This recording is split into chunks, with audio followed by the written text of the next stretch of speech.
ማለት ይስራል ኧረ ተው ግፍ ነው ግን ተው በቃ እሺ ነው ሙቃት የምትፈጥር አንተ ሙቃት አትፈጥር እሺ ሻፋዳ አገባ ስማን እምብጭ እምብጭ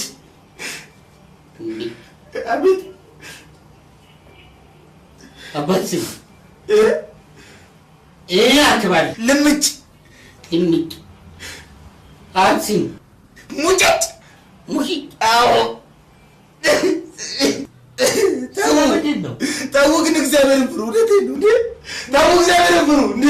እንዴት ነው ማንጠልጠል ማለት እንዴ አጠጥሎ ይዞኝ የመጣው ከምሰራበት ቦታ እንዴ እስቲ ገብርኤል እንባል እግዚአብሔር እንዴ እያንጠለጠላችሁ ሁሌ ለምን እንዴ ለምን ምንድን ነው የምትሰራው ፓርኪንግ ነው የምትሰራው ፓርኪንግ አዎ ፓርኪንግ ማለት ይሄ መኪና ላይ መለጠፍ አይደለም አዎ መኪና ላይ መለጠፍ ነው ጌታ መኪና ላይ ነው የሚለጠፈው ምን ላይ ነው ያለጠፈው ታንክ ላይ አዎ ባንክ ላይ ሳለ አላጠፍክም እሱን ገና ሐሳብ ላይ ነው ውጣ እሺ ቁምብሩስ እንፈታ እንደ መፈታት አለብን እንፈታ እንደ ምን አድርገን ነው ምንም አናስፈቱ ማን ነው እነሱን ተወክሎ አወራለሁ እናገራለሁ ያለ አንተን አስወካሉ አዎ ጌታዬ እኔን ነው የወከሉት አዎ ሰላም ደሞ ላስለቅሰኝ ነው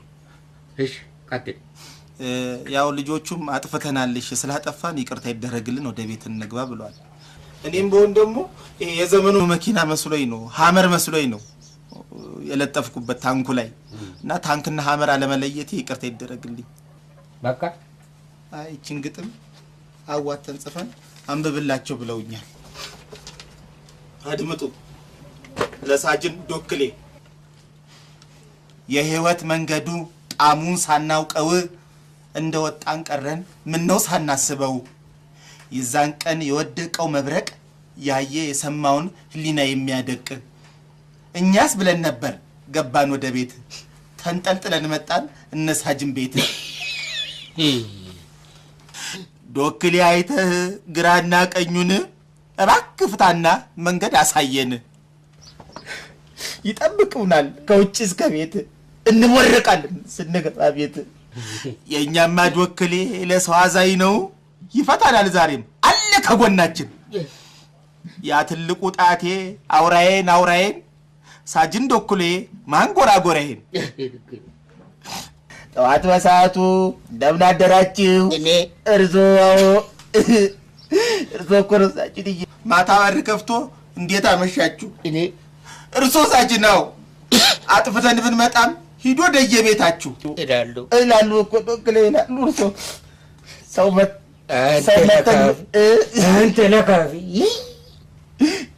ሰው መተን ብንመጣም ሌላ እንዳይለምዳችሁ ሰው ገለን ብንመጣም ሌላ እንዳይለምዳችሁ ተበተኑ ይለናል ወደ የቤታችሁ ሳጅን ዶክሌ እንላለን ሁሌ እንኳን ጣቢያ ቀርቶ የገባ ቀበሌ ይፈቱ ነው ቃሉ የኛማ ዶክሌ ይሄን ይመስላል እና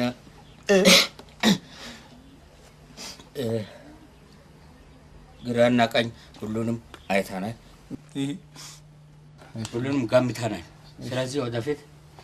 አታጠፉም በሚል ጥፋትም እንደሌላችሁ አውቃን የለብንም ለማንኛውም